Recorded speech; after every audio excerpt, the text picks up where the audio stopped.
First time in a long time, but back like I never left. Taking each day as it comes, you know me, I don't read ahead. Watch me burn down everything, BDE on the TV set. When I'm in control on the road, you can never really know what's up next.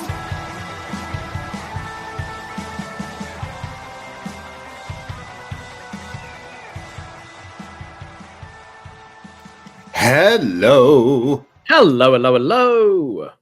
Braden Herrington here with Davie Portman for Up Next. You found us at postwrestling.com, Spotify, Apple Podcasts, whatever podcast app you choose to use. And of course, we are live on youtube.com/postwrestling. Forgot what day it was. youtube.com/postwrestling. Hello, postmarks. How are we doing? Hello. Yes, it is Tuesday night, 10:05 p.m. Eastern time. We just watched some NXT and we are going to spend the next little while talking all about it. And you know why?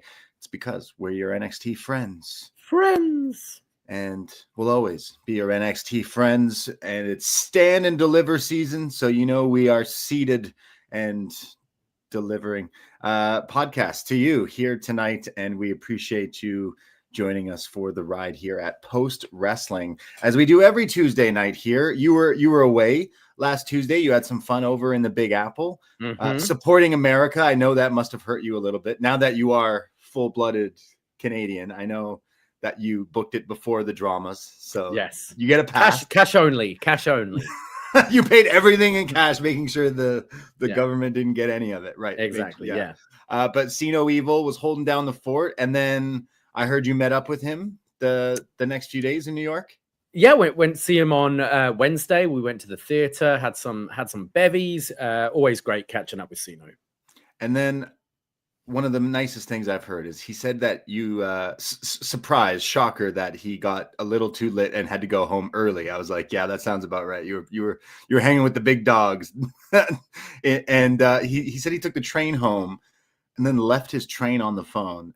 And somehow got it left back. His phone on the train, yeah. And somehow got it back. Like, how crazy is that? Like, yeah, it took in the best part of the day, but managed to get it back the next day. But awful. Like, I've been there where you've left something. You've done it. You've left your bag on a train before. Like, it's it sucks. Like, it's awful. But I'm glad he was able to get it back. But yes, unfortunately, that meant didn't meet up again with him that week. That's all right. Well, at least like that's always scary. It's like, oh man, what if like hopefully in today's age, you'd imagine everyone's phone is locked or like has the Find My Phone feature, which I think he used to help eventually track it down. But shout out good people in this world. You can listen to the Detox podcast where I go in detail. Davey, we talked about on Behind the BDE, and I kind of had to repeat the story about my experience with Lyft. About a week or two ago with a driver who was a fake Canadian listening to American propaganda in the Lyft ride, and then I left my bag and I got it back. But sometimes it works out for people. But yes, check out the Detox because I talk about that story and all this other fun stuff. But I got to shout out Siino because he held the fort down and he's doing Shot in the Dark every week on the Poisonrana feed as well, because we do so many other podcasts. We have our own feed. If you like Up Next, check out Poisonrana. Search it in your podcast app or Poisonrana.ca for links of all our socials. And we do so much more than just NXT. Davey, we just went live on Sunday. We were talking all about some Raw, some John Cena, the SmackDown, the face-to-face, plus all the hype or lack thereof for this year's WrestleMania, and then we also talked about some Dynamite and everything. So we have a lot of free shows on our Poisonrana feed, including Poisonrana Live, which we will be going live again this Sunday as well over on our feed. So join us for that show. We've been getting a lot of love for it, so I really appreciate people checking it out, because we talk about everything going on, including La Parka 3 and the dog that signed to DDT. It's been a week. Haku. Yeah. The real Haku. The real Haku. Yeah, exactly. That was a lot of fun, and that's a free show there for you on Sundays where we talk all about the wrestling. So Siino's a big part of that with the Shot in the Dark and talking about WoW and everything. So the podcast never stopped. Yes, we know you're all subscribed to Post Wrestling, but please make sure you subscribe to Poisonrana as well, because that's where you can get all these shows. Our Sunday show, talking about everything in the week of wrestling. Shot in the Dark, as you mentioned. Detox, as you mentioned. We also just dropped a new episode of Eagles Don't Hunt Flies, which is Martin Bushby, Dickie Bird, and Brannon from New Jersey, talking about the career of Jon Moxley. They just released, I believe, part 2 of Moxley in Japan. And then this Saturday, you're going to be getting even more John Siino, as I believe him and B Detroit are recording a new episode of Wattup, where they, they'll be talking about wrestling, this build to WrestleMania, but as well as everything else going on in the world of pop culture and video games, hip hop, etc. Great show. I love listening to this. So expect it's being recorded Saturday. Expect it Saturday or Sunday being released. Excellent. Yes, I expect a lot of 2K25 chat on that show. I know both guys have been super into playing. We know B really gets into the creative wrestlers thing, which is just insane. Like every year, that's what almost amazes me more than some of the like in-game stuff is how fast and how amazing these creative wrestlers and arenas and all these things in these games is nuts. So I haven't played it yet, but I definitely want to give it a shot because it looks like a lot of fun. So check out Wattup, that'll be coming out soon. I'm sure they'll put up a feedback thread as well for questions or anything going on in pop culture world. But yeah, we have so much talk about wrestling. We will be going live this Sunday, and we will talk about everything else that's going on. But I mean, it is Tuesday, and Monday Night Raw happened, I want to say last night, but I'm getting used to this midday Raw, this afternoon delight of Raw. How long are we going to have this for? How long are these Raws going to be like? Next Monday, I believe, is the last one, and then I think they're back. So we got SmackDown and Raw in London, and then I think that's the end of the tour. Like for me, Mondays is actually the one day where I'm like not recording, not working. It's usually like my legit like Saturday, because sometimes I work Friday. I usually work Fridays and Saturdays. So Mondays, I'm usually like sleeping in, chilling. It's like my one R&R day that I like to do. So I'm like, wow, I could just watch Raw at 3. And it makes me like want to. Why not? I'll put Raw. I was gonna come like surprise you, because I imagine if I showed up to your bar, you probably would have put it on for me, or you probably had it on anyways. I was gonna have it on. I had it on last week, but it was a shitty day. It was such a shitty day, and I was like, I'm sorry, I'm not going. It was also England World Cup qualifier, so I kind of had to put that on. So it was funny because I ended up just watching Raw at 8 p.m. on Netflix. Fair. Anyway, but it's also been a bit of a tradition. Like Monday nights tend to be my chill night at home. I kind of like throwing on Raw whilst cooking. And I actually, it seemed to go really quickly yesterday. So I ended up throwing on last week's NXT on right after Raw, which I hadn't watched yet. So caught up with that last night. But yeah, definitely the Fridays, SmackDown being at that time of the day. It's cool. It's nice. Like it's Netflix. We can watch it whenever. It doesn't matter so much. Yeah, I like that. I like the fact that they're experimenting more with this, and it looks like them going back in the summer. Looks like we might get some more of these like daytime stuff. But we got your opinions on John Cena's first heel promo. But maybe quickly we can talk a little bit about Raw, since we kind of both watched it. What do we think of week 2 of The Last Time Is Now? What do we think of mean face John making fun of that kid 2 weeks in a row? The kid's catching strays, man. The next Izzy right there. Get in the gym, kid. I kind of felt similar to how I did last week, but I'm not giving as much of the benefit of the doubt this week. I think I thought Cena's promo again was very good.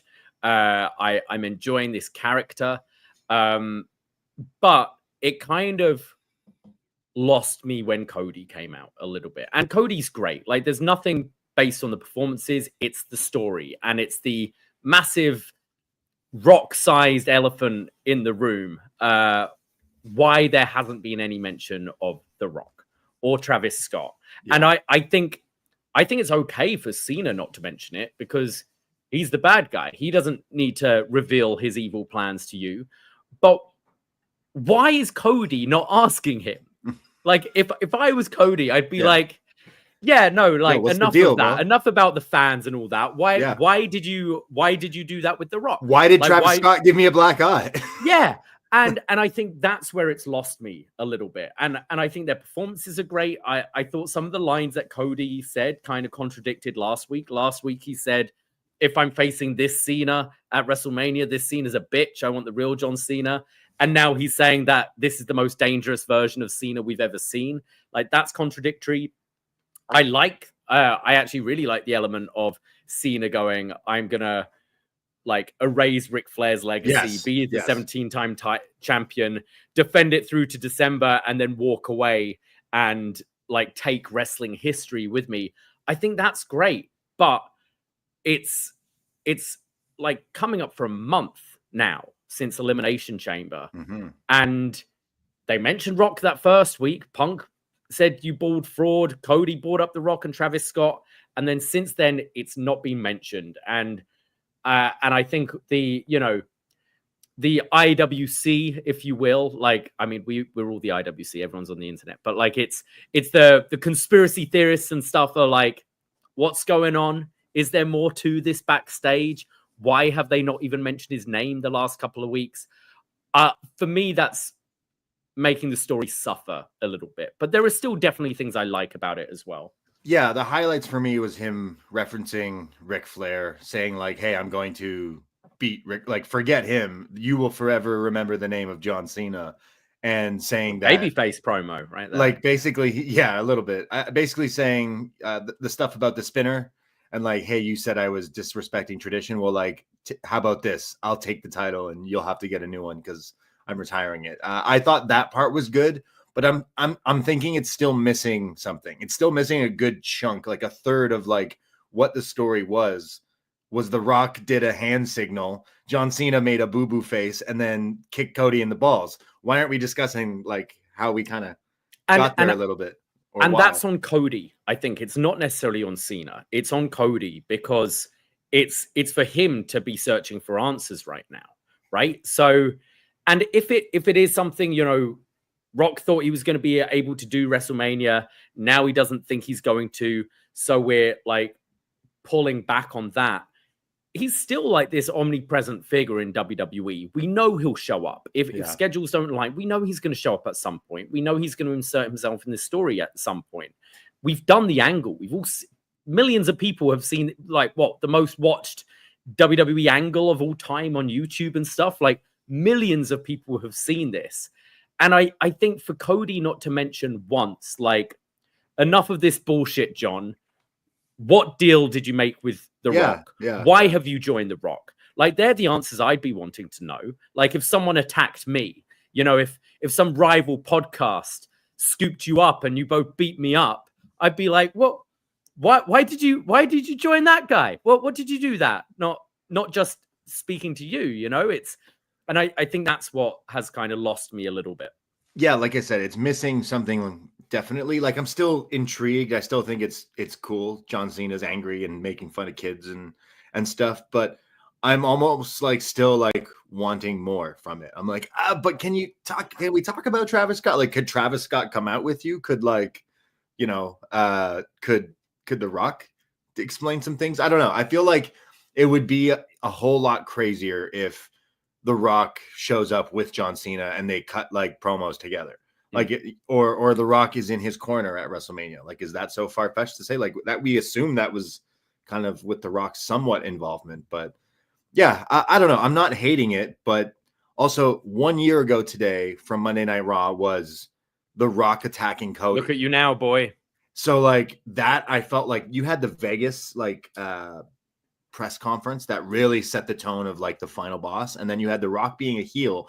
But The Rock attacking Cody was like sending everyone into like, whoa, WrestleMania feels crazy hype right now with The Rock just beating the shit out of Cody in the rain.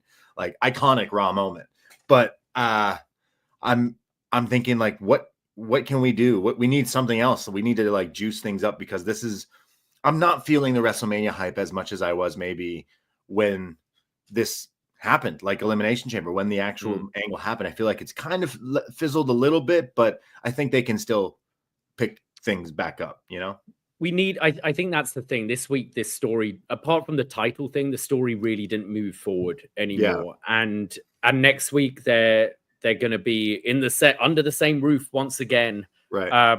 We need some development, and I hope that they're listening to the criticism that's out there, because it's not just us talking about this. I hear a lot of people saying, "What about this Rock loose thread?" And I hope they address it. And if it is because Dwayne's not going to be at Mania, that's fine. He can still be a part of this story because he is part of this story. Mm-hmm. But to just it's a very Vince move, isn't it? Just, they'll forget about it. They'll forget, like, just move on. It's like, no, we won't. We were there. We all saw it happen. You still replay this clip of John Cena standing with The Rock every week.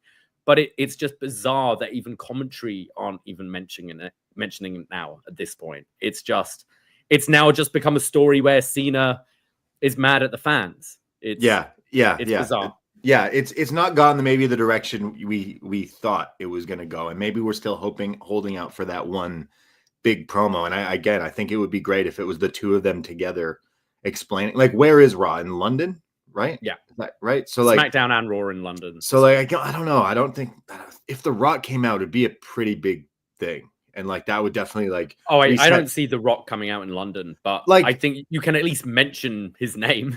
So let's just have John Cena beat up Cody in the rain. It's London; it'll probably be raining anyways. Let's have Cena do the like similar thing where he just beats the shit out of Cody again, and then it like maybe amps things up because it's missing something. But I'm enjoying it, but it's like it feels like all these years John Cena turned heel. I feel like he'd be saying a few other. I feel like it'd be different than maybe this is the John Cena heel run that should have happened like 10, 15 years ago. Yeah. And I think, but the way they started this story, they're telling a different story now, which it's why it feels a little weird.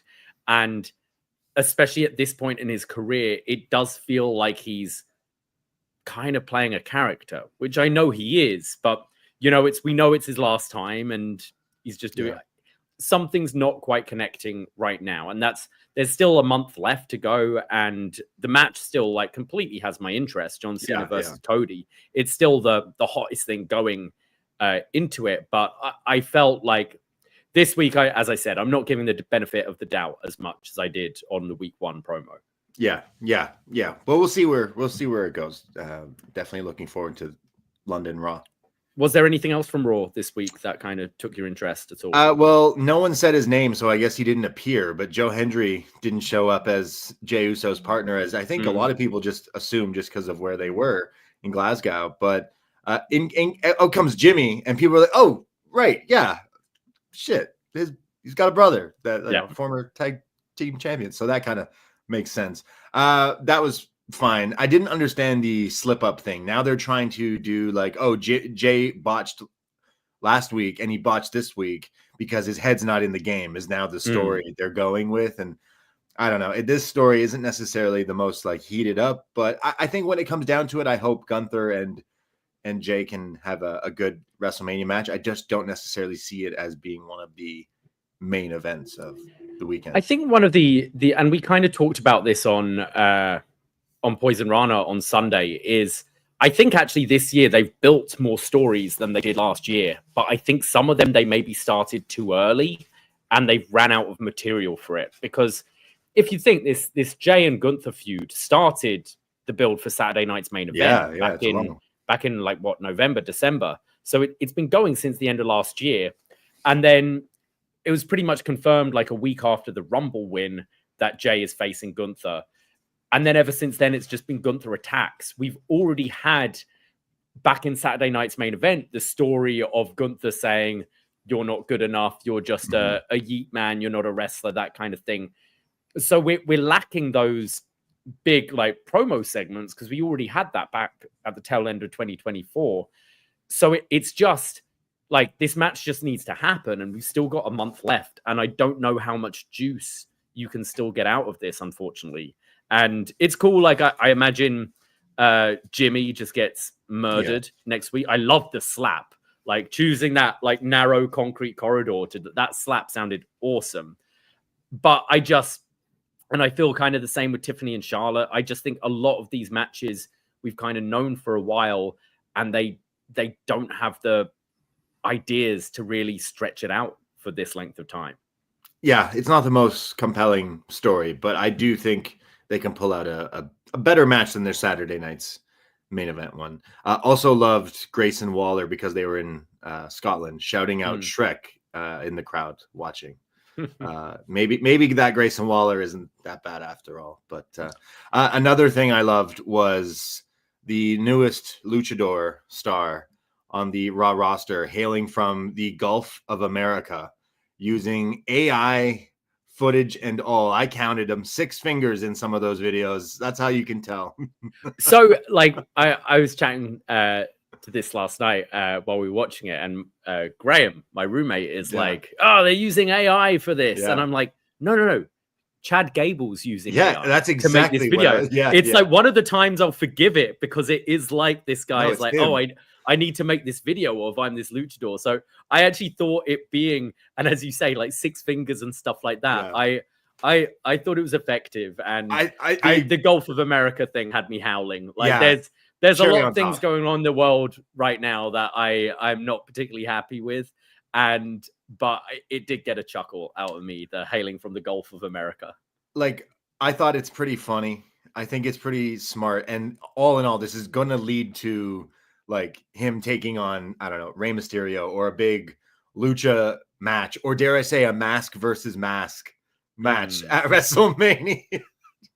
And then you get him to remove it. Like, in the end, in this movie, okay, like if anyone's like mad, like, oh, look, they're being like, you know, I don't know, racist. I can't necessarily see that, because the story is this is a bad guy who's delusional, who's then had an issue with like the Mexicans, the American-made guys, the like luchas, yeah. This is the closest like to like the Jack Swagger stuff that we've had in a long time, but it's still like, you know, not crossing the line or anything. I personally, I don't think it's anywhere near it. Like he's not like, threatening. He's not threatening kicking Mexicans out of the country, is he? He's just trying to find a way to beat them in a wrestling match. And this is in the end, he's going to get his by training to be a luchador. Yeah, exactly. Yeah, exactly. So like, so far, like I'm really loving this thing. And the video just had me howling, because it's like, they're making up this guy's like history. Like, oh yeah, everyone knows this guy, underground legend and everything. Like so funny. Even, and you know what, even kind of Adam Pearce playing along. Like I've signed him to the roster. Yeah. Kind of thing. Yeah. They're like, no, he's Jack Gable. He's like, no, 2 separate contracts. Like, yeah.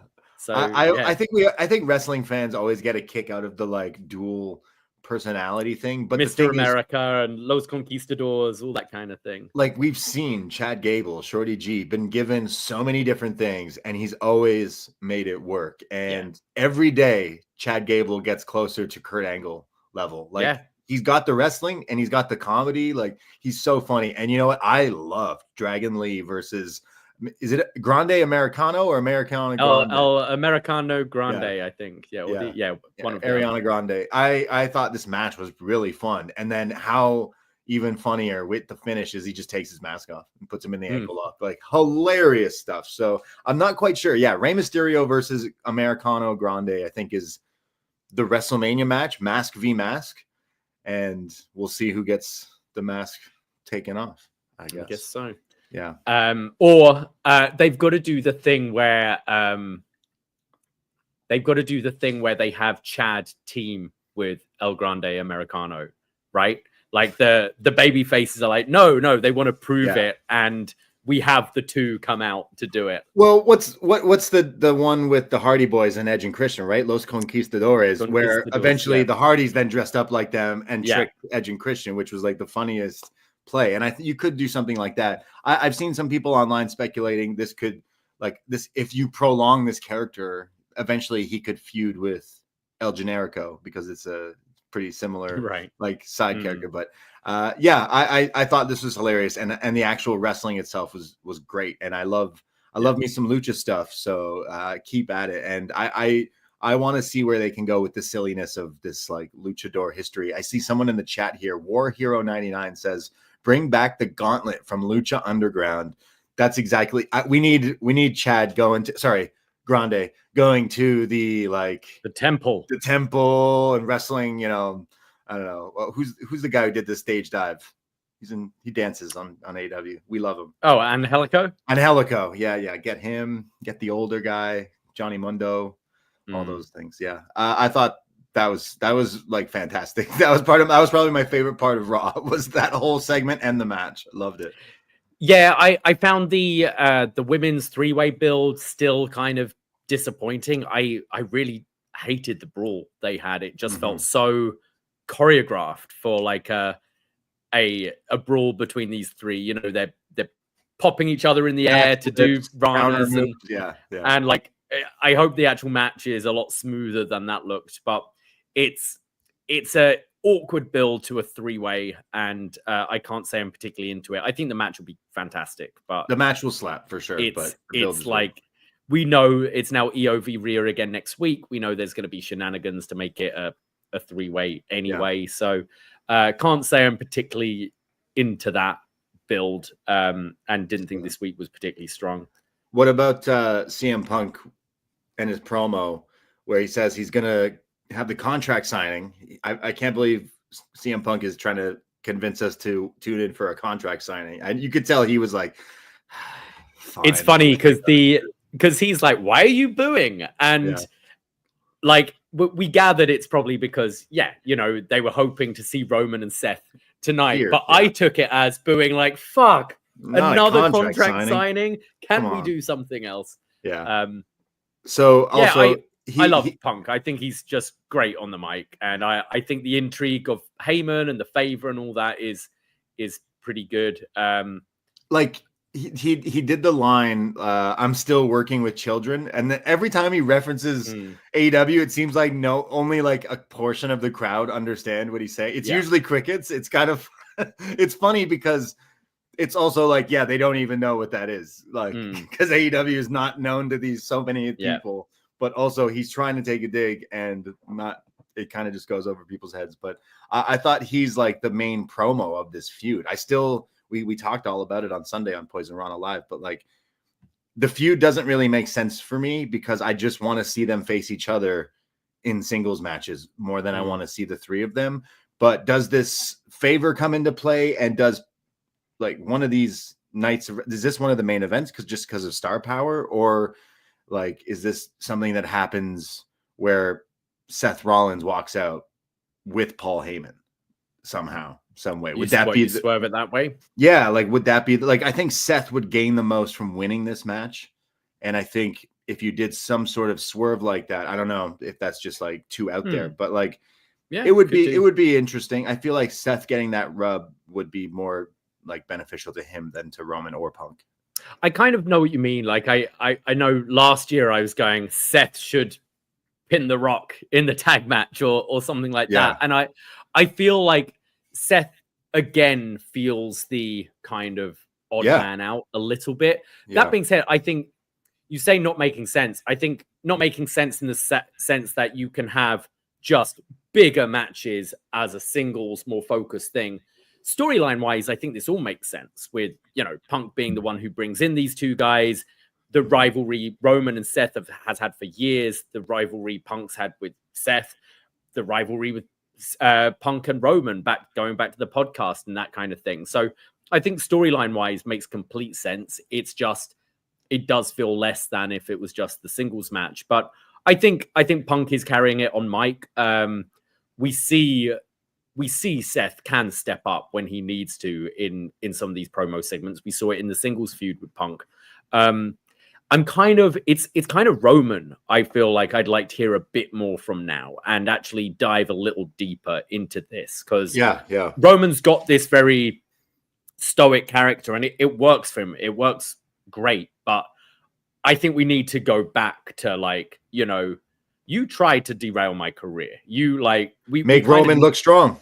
Exactly. Like I think we do need to touch on that a little bit. I think Heyman being in the mix only makes things better because he's such a great talker. And I love the line from Punk that, hey, he's not just your wise man, kind of implying that wink, wink. Even though we've not seen it on TV, that Punk and Heyman are still like working together as well. So it is, yes, you kind of joke, contract signing, but it is one of the things that I'm looking forward to in SmackDown, just seeing how this story develops between the three. We need Roman referencing the stuff from the past. We need Roman referencing stuff with Seth and the Shield and his PTSD and last year at WrestleMania and this year and all that stuff. But at the end of the day, Punk is the one who's making us care about the match because he's doing all the heavy lifting of talking and promoting it. But Seth will be the one to carry the match. And then Roman's there just because like star power. Roman's like just huge, no matter if he's not the champion or not. But I still just think it would be so much bigger if it was just Punk versus Roman. And I like no shade to Seth because again, he'll probably make it a better match. But it just feels like like you said, 2 Manias in a row where it's like, oh, and Seth is there also, which kind of sucks. But at the same time, like I love Seth, but CM Punk calling him Grimace on SmackDown fucking got me. So I'm like, man, the only thing is Seth wins to like, again, get the oomph back, drop the freaking Rollins thing and just be Seth Rollins. And maybe a Heyman thing could be pretty interesting. I don't know. I'm just kind of thinking ahead there, but I'm still interested in this like feud and everything, but I do kind of wish it was Punk and Roman one-on-one. Just bring up the podcast, please. Just bring up Colt Cabana. We still have 4 weeks, and they are doing this on Raw and SmackDown. Yeah. So I think we'll get there. We've had the match announced now. So as I said on Sunday, I would like some kind of long form interview with all three of them, like a Jackie Redmond thing or whatever. I think that will help this one. This is the feud that kind of needs that, I think. Yeah. We do have quite a funny super chat, and super chats are open throughout the whole show. Yes. Thank you, Andreves Gaming, who says, "Don't listen to the comments. Love this podcast," giving us $2. And I was like, "What are people talking shit about us?" But referencing the poison emoji from Job Nobly, which is all in support. So thank you very much. Yeah, because we are sick. So thank you. And he also sent a super sticker as well, which we can't see on StreamYard, unfortunately, but appreciate it. Appreciate the love. Yes, appreciate it. And then I see someone that says smoke, which I just want to say, yeah, if you got him, smoke him. I also loved Penta versus Braun Breaker. I thought that was a whole lot of fun. Seeing Penta in WWE still is amazing. The stuff with Judgment Day, we kind of talked about again, like, I think there might go towards some sort of multi-man ladder match or something. And I do think Penta will walk out of Mania as champion. And if it's a ladder match, it helps keep Braun protected there as well. But you know what? I thought Raw was pretty fun. The highlight for me was Americano Grande. So makes me want to go to Starbucks. Fair enough.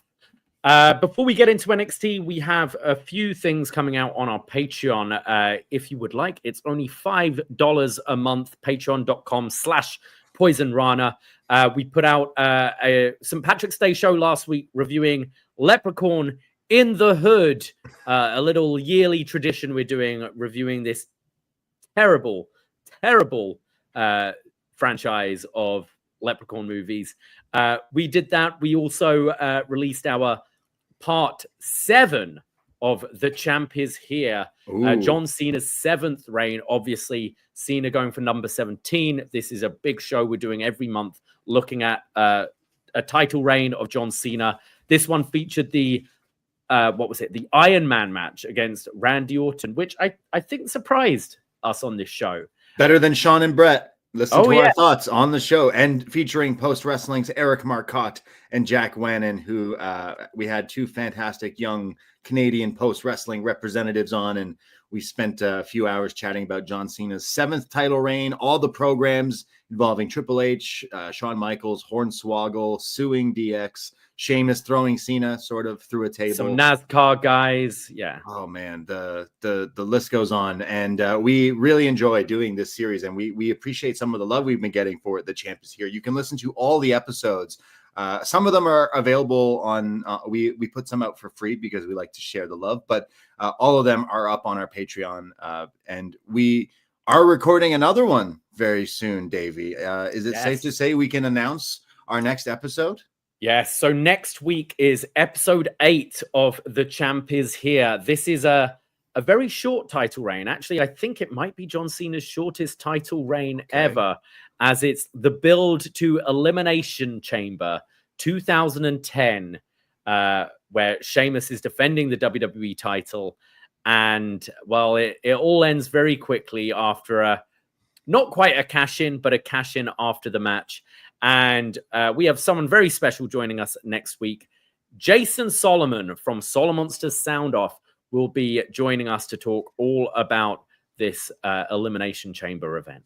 Absolutely. Super psyched to talk to Solomonster one more time. We've done some shows with him, but we haven't done anything in such a long time. And obviously, he's super knowledgeable, and we had to make sure we pick one of the shortest reigns because the last one was the Iron Man hour-long match. I don't know if we'd be like, hey, could you sit down and watch Randy Orton and John Cena fight like 700 times? But we're very excited about this, so that'll be out next week. We're recording this next Thursday, so we'll have a feedback thread up for more of John Cena stuff. But yeah, all the episodes, we're going to keep doing this once a month where we go through all of John Cena's title runs until we get to 17, baby. And who knows, there might be some other things. I've had some thoughts, Davey, about this. You know, every great series these days needs a mini series. You know what I mean? So a lot of people have been talking on the shows. All the guests we've had keep bringing up the US title run.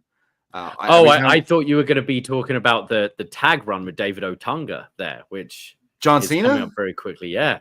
Oh, I mean, we could. Yeah, you could do that. We could also watch The Marine. We could watch Ricky Stenicki. We could go through all his movies. We could do that. I was thinking down the line when we get there, we could look at maybe like a best of his U.S. title runs because everyone seems to bring that up on our shows as absolutely.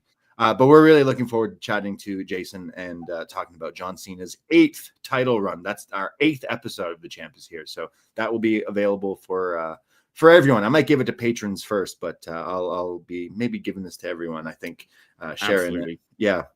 So you get all those shows. Yeah. What else do we have going on? Final plug. This week we're recording tomorrow, so you still got time to get your feedback in on our Facebook and our Patreon.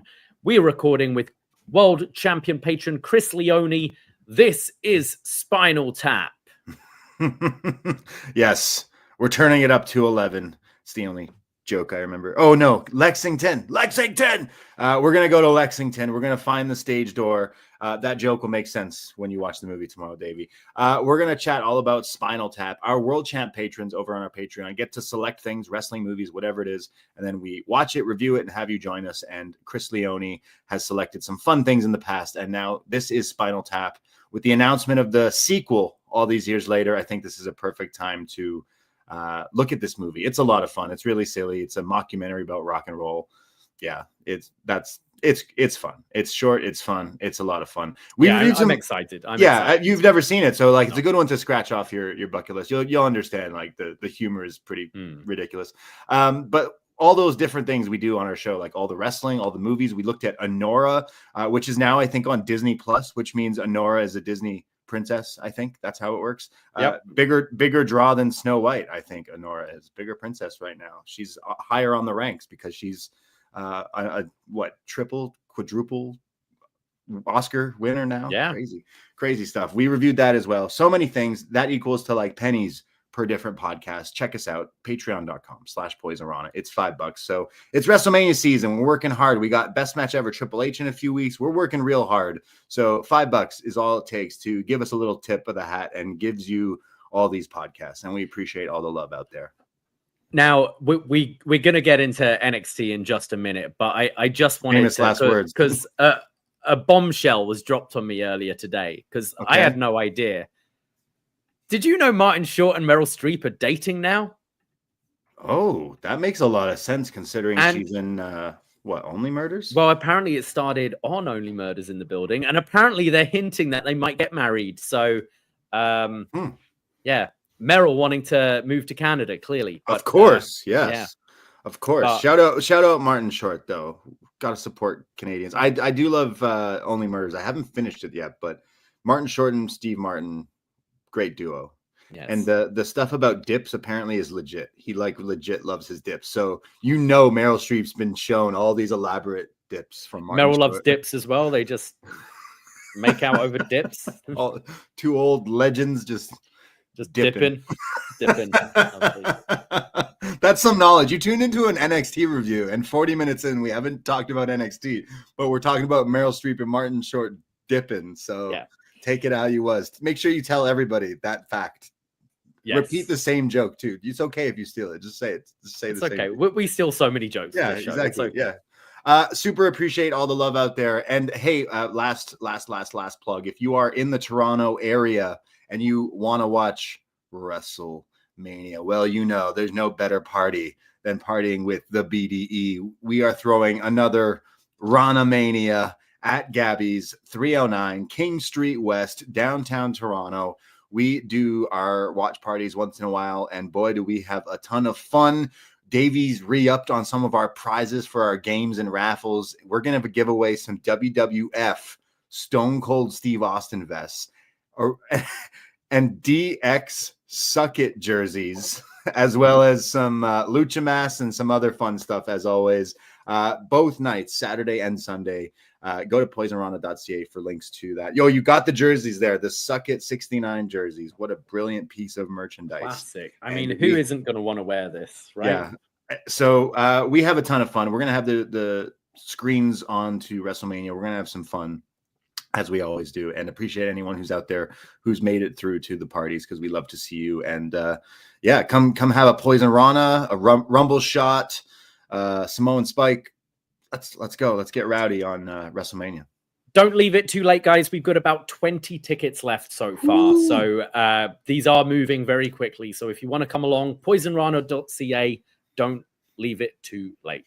Absolutely. It's WrestleMania. We hope wherever you are, you're there in spirit if you're not in the Toronto area. But we started doing this because nowhere else in the city does it. And now this time around, wrestling so much more popular. There's so many other events, and our crew is still coming through. We still have all our regulars to be like, no, we know you guys are the fun spot to be. So appreciate the love out there. And hopefully we get to see you at WrestleMania in the 6 downtown at Gabby's. Get the Buffalo wrap, baby. Shit is fire. It's gas. I'm telling you. I don't work there. I just love the Buffalo wrap. Okay. It's true. It's true.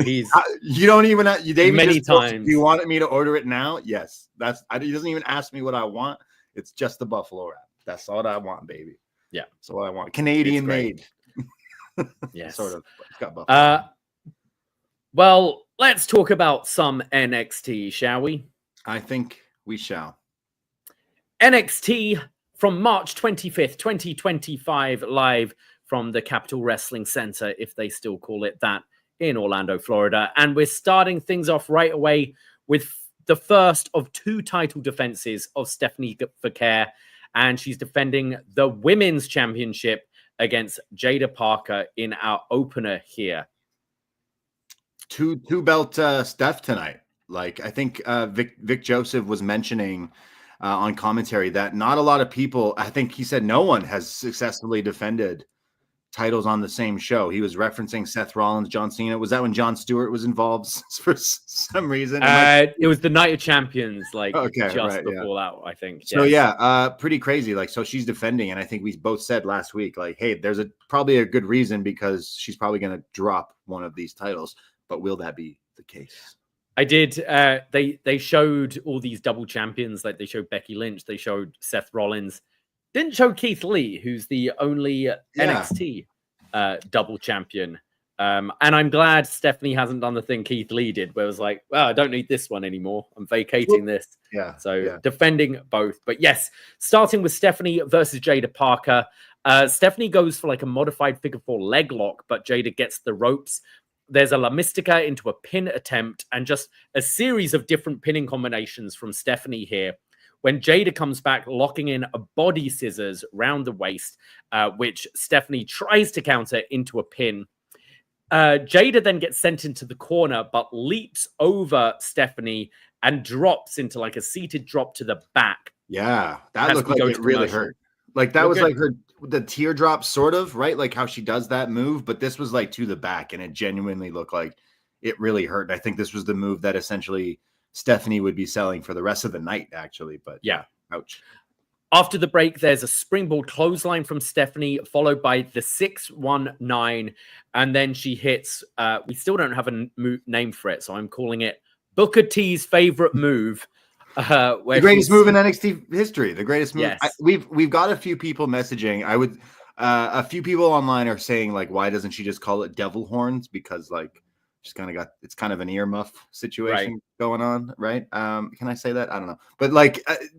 That's a good name for it. It's not a like bad name, but right now it's just unanimously known as Booker T Shucky Ducky and Quack Quacking, because he just usually is like it's just him moaning for like that's his name of the move essentially. But we need I'm sure on the games they've only got one commentary team, but we need Book and Vic for the games, right? Just for Trick and Stephanie, etc. True, yeah. Who would do Trick? Like you would just have Booker for Trick's entrance, I would imagine.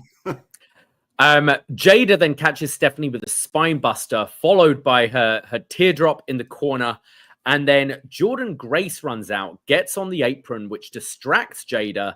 And then as Parker goes for hypnotic, she gets caught with a pinning combination by Vaquer for the win. A very nice tight roll up too. She made sure it looked like one of those like it's like crossing the legs, sitting right down on the shoulders, like not kicking out.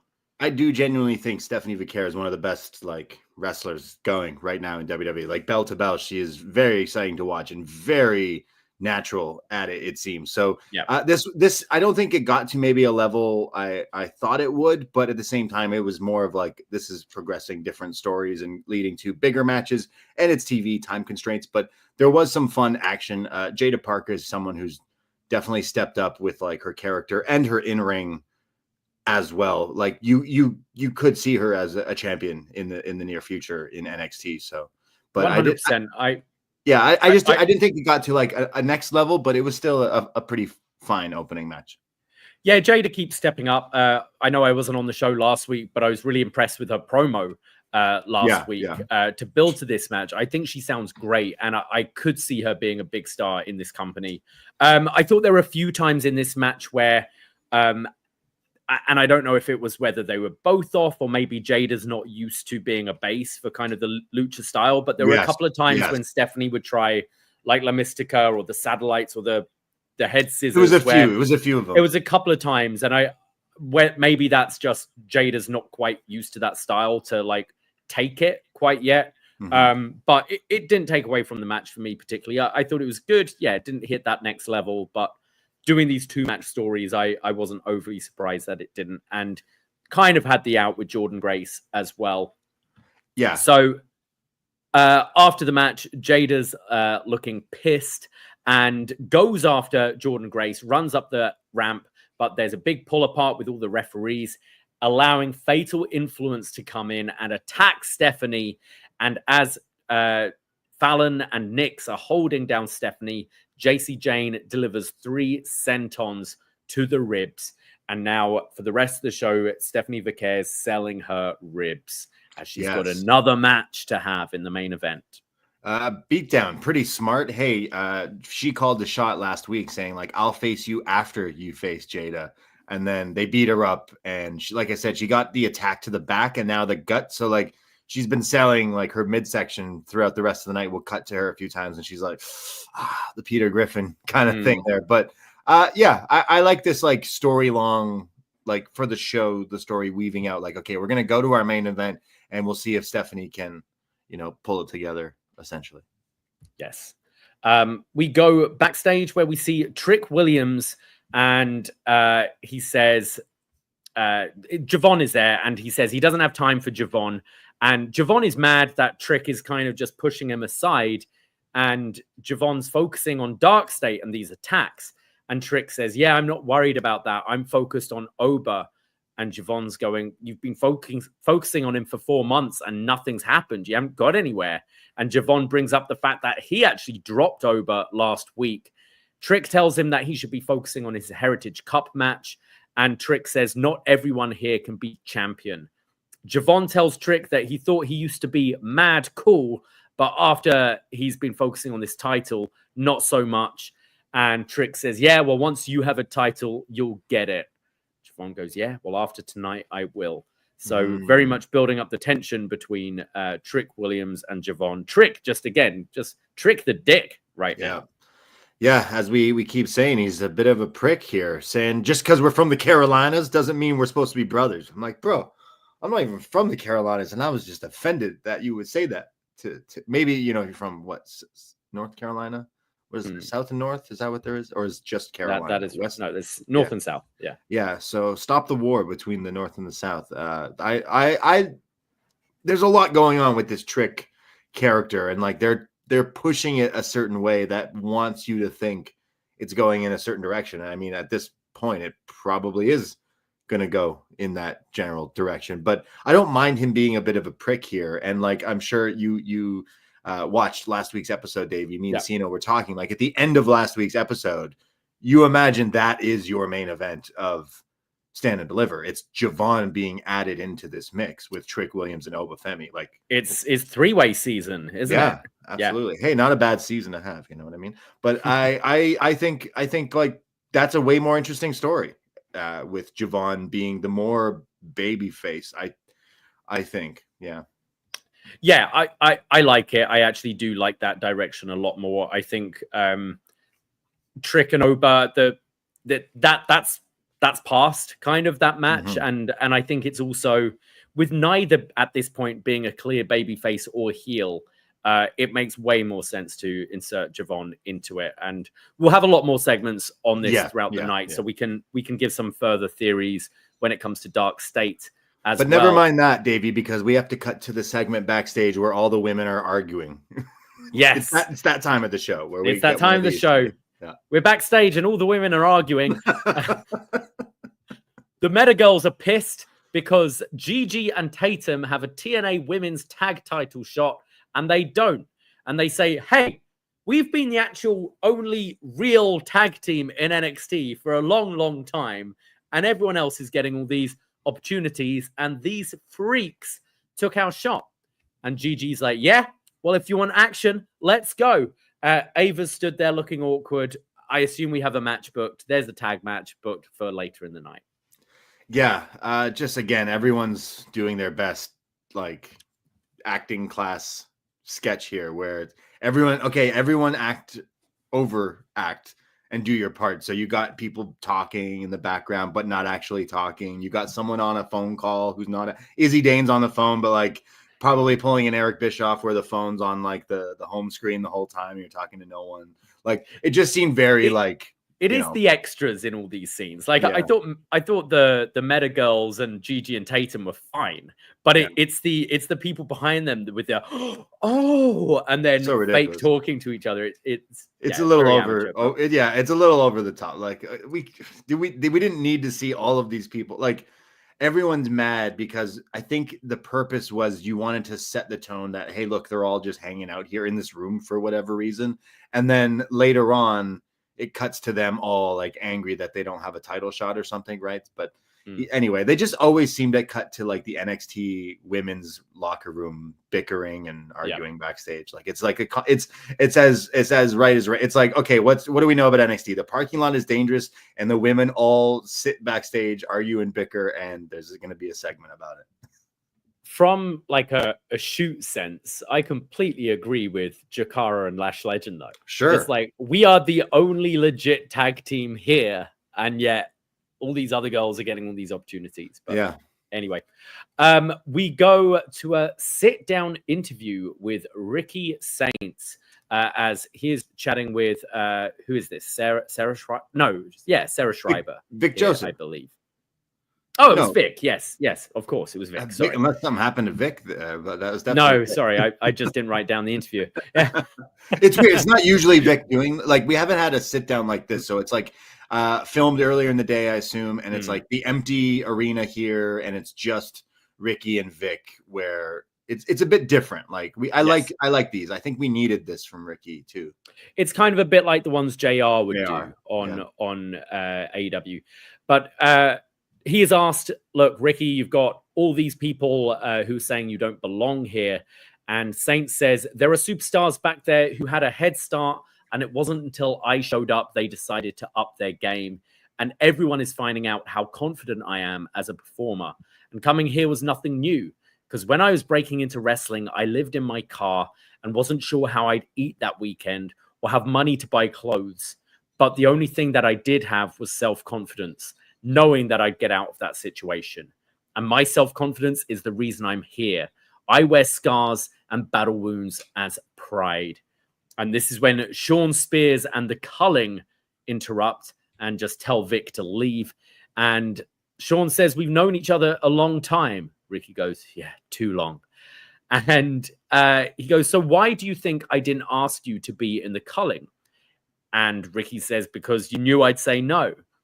And Spears goes, no. How many times have I talked you off a ledge? And you're the same person you were a year ago.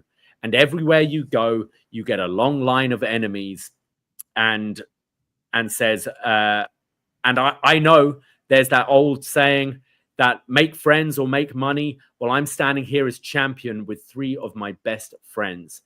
Ricky tells Spears that he's going to take that championship, and Spears tells him not to add him to this long list of enemies, because if it doesn't work out here, you can always go back to, oh, wait, never mind. We know you burnt every bridge. And Ricky just says, well, I guess I'd better win then. So this was announced at the end of the show to be next week, the North American title match between Ricky Starks and Sean Spears. Yes. Another AEW reference, of course, like, oh, you can't go back there, you know. Well, you could go back to GCW. I really enjoyed seeing him on the escalator at American Dream Mall. So he didn't burn that bridge. But yeah, I can't say I like the Sean Spears thing. We're kind of broken record where it's like, okay, they're trying something new. They're getting 3 young talents on TV every week when they weren't being featured often. And their matches have so far like been pretty decent, but it's still Sean Spears. It's still the chairman. And I still have that like chair stink, you know, not that new chair stink is never going away, where I'm like, it's still Sean Spears. And maybe this was a way to just hotshot the title to Ricky, but I don't necessarily see Ricky winning this next week. And I see this being prolonged until Stand and Deliver, to where that's where maybe Ricky would win this title. I'm not quite sure. Like, I didn't hate this, but at the same time, I was maybe expecting something a bit more from Ricky Saints here to get me fired up about him. But they're maybe keeping him on the back burner a bit because we do have like the world title and everything. Because right away he does come into he'll join commentary later. He does come into this show instantly with like all this charisma. Right, that was we said for weeks and months like something was missing, and here we get this guy. Like, he has injected some like charisma and some character here, so self-confidence. So like, he could overshine a lot of people if they just put the rocket to him right away. So like, maybe we're just keeping him in the feud with Sean Spears just because we have to right now. But I quite liked it. I liked how it was, you know, baby facing Ricky a bit more, explaining his overconfidence, saying that like it hasn't always been easy, but his overconfidence is what has carried him through life. But it's also that confidence that puts people off him and why he makes enemies. So I like that. I think the booking's interesting because I'm kind of with you. Like, part of me is, do you just hot shot this to Ricky Saints and then you get Ricky versus Ethan Page for the North American title at Stand and Deliver?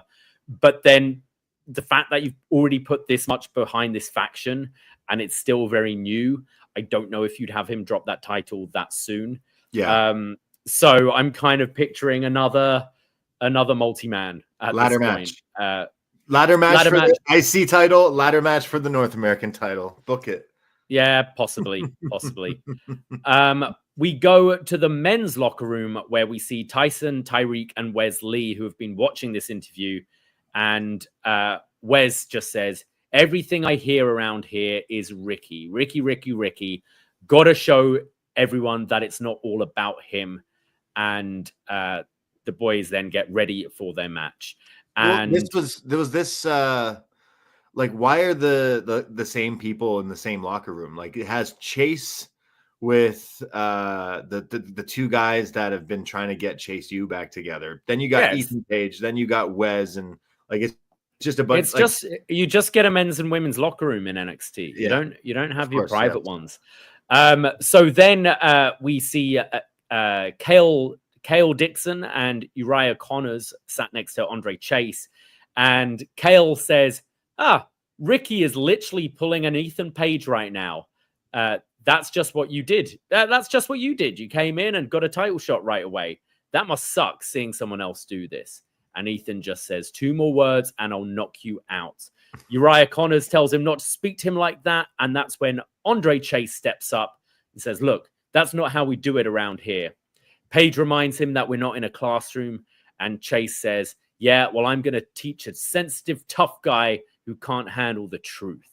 And we get that match announced for later in the night. Ethan Page versus Andre Chase. You know, I'm a big supporter of Kale Dixon and Uriah Connors in their beginnings here, their humble beginnings, and being side characters in a feud or storyline that will probably lead nowhere with Andre Chase, I don't know, bringing back to college. But, you know, Kale, I'm on your side. But that was a pretty dick thing to say to Ethan Page. Hey, this guy, doesn't it suck? This guy's doing exactly what you did.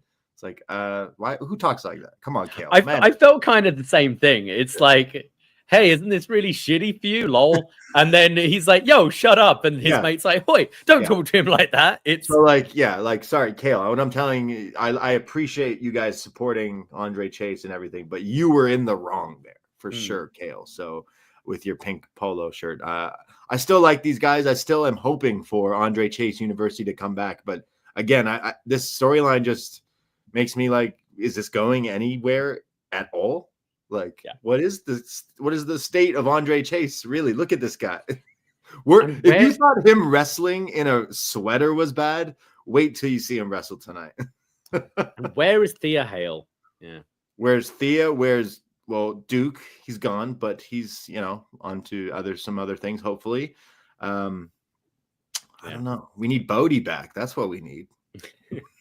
We see Hank and Tank, who are getting hyped up for their match, when the Motor City Machine Guns are just hanging out backstage. They are massive Hank and Tank fans. Who is it? The Machine Guns. Hank and Tank are saying that they're 2 minds intertwined as one, and the Machine Guns just wish them luck for their match.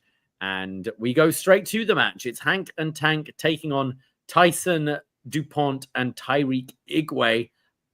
I said that without even looking it up. Wow. You know what? They must have heard the haters out there, because they now wear their names on there. Yes. They listen to us. We go to indie shows all the time. Davey, you say it all the time. Like, if you're a new wrestler, especially, like, John Cena doesn't need to have the name John Cena on his fucking tights. I mean, he never did. He just had ugly tights when he wore tights. But like, when you're an up and coming wrestler, you need to put your name or your nickname or your chant or something on your tights so that people can associate. Don't just wear plain black tights. Don't just wear plain orange tights. Wear your name so that we know. And Tyson and Tyreek now have different logos for their names, like right on them. They heard the memo. They had it over their Tims and everything. Like, this is our names, and you're going to know who we are. I'm like, all right, this is the smartest thing you can do as a wrestler. And I'm saying they did it properly here. But like, if you're not a well-known wrestler, now these guys are on NXT, but they're still like, newer and up and coming and all that. But like,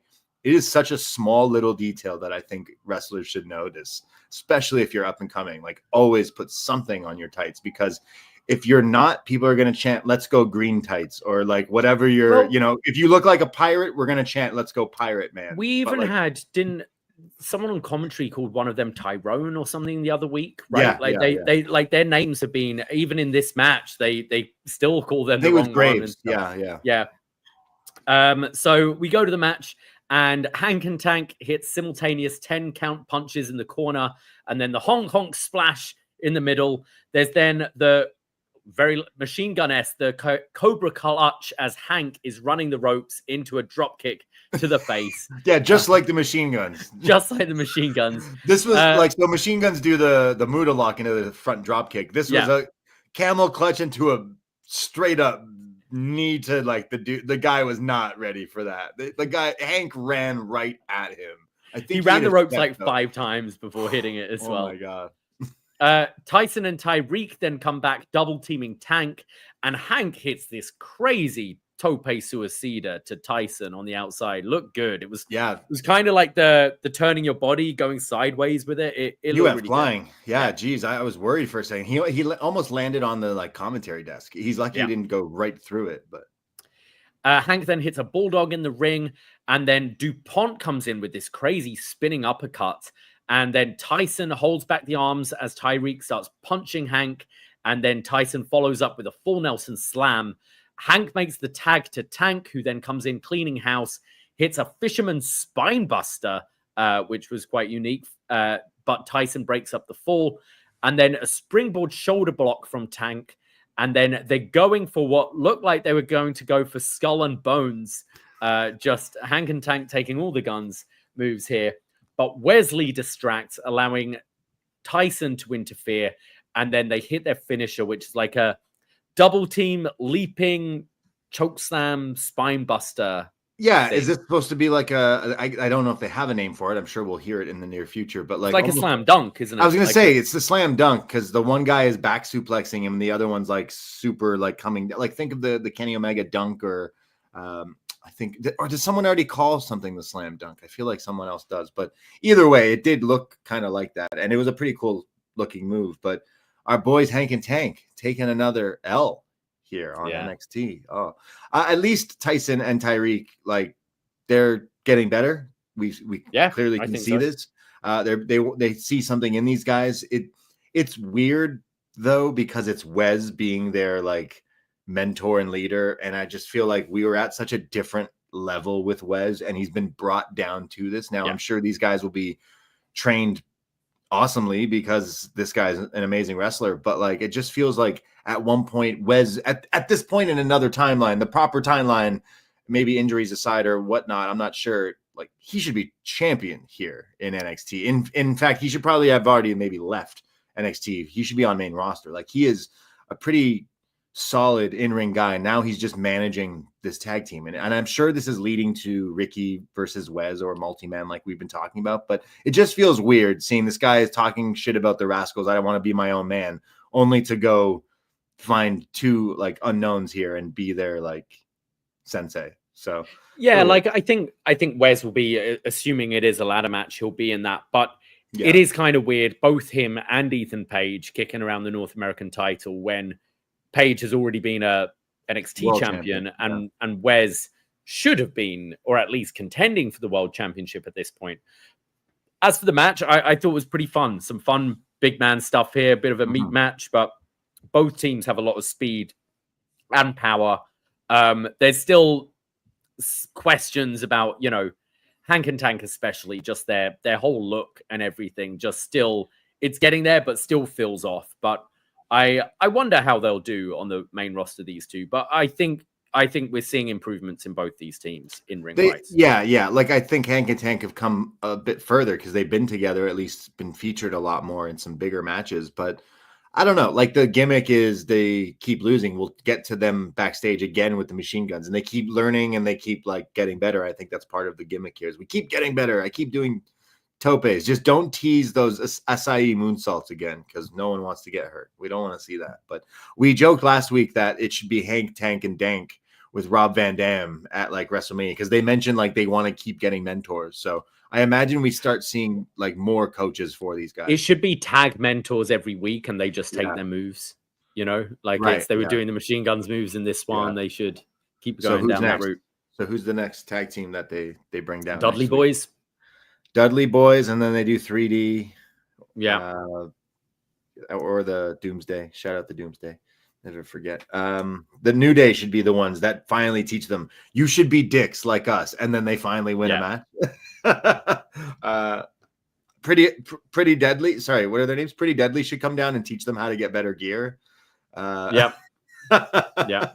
They're gonna try on the Pretty Deadly outfits 1 week. That's what we'll get. Do those old Pretty Deadly NXT vignettes, but with Hank and Tank, right? So Hank and Tank in bed together. Where they're waking up in bed together and they're cooking and Hank, Tank, and Wank. Yeah, let's go. Jesus. Moving on. We see Ava and Stephanie Vaquer backstage as Ava's checking on her condition. She's with one of the doctors. And Ava's saying, hey, look, I can call the match off if you're not fit. Stephanie says, I am NXT champion. I will keep my word to you, to this title, to the other women, and the rest of my home country, Chile. And she walks off. She's going to fight in the match. And I got to check this doctor's license here, because Ava then asks the medic, are you sure she can go? And he answers, she can talk, right? So by that logic, you could break your leg. Can I run this marathon? Yeah, you can talk, right? Like, right. Florida doctors, you know? Yeah. Like... He's just like, yeah, probably. I don't know. Yeah. I was just paid. I was given this line. Yeah. Dr. Nick. It's yeah, exactly. Hello, everybody. I feel like it's wrestling where it's like, no, I'm fine. I want to have the match, right? So I think it was leaning into, we were saying a few weeks ago, like, this would make more sense because this is an easy way to have Fallon beat her because she's been so like injured and everything. But on top of that, she's going to be even a bigger baby face if she can get through this whole thing. So stay tuned. Yes. We see Fraxium backstage, and Axiom is asked about his match with Gunther, and he says, it's a dream come true. I pushed the world heavyweight champion to his limits in my home country in front of my family and my people. And Fraser's like, yeah, I mean, but not in front of me. Like, would have been nice to have had an invite. And Axiom says, well, we all know you have a big mouth and can't keep a secret. If I told you, it would have been tweeted out. This has happened before. And Fraser seems really offended and says, yeah, but then look what happened. You got attacked. I could have been there to help you.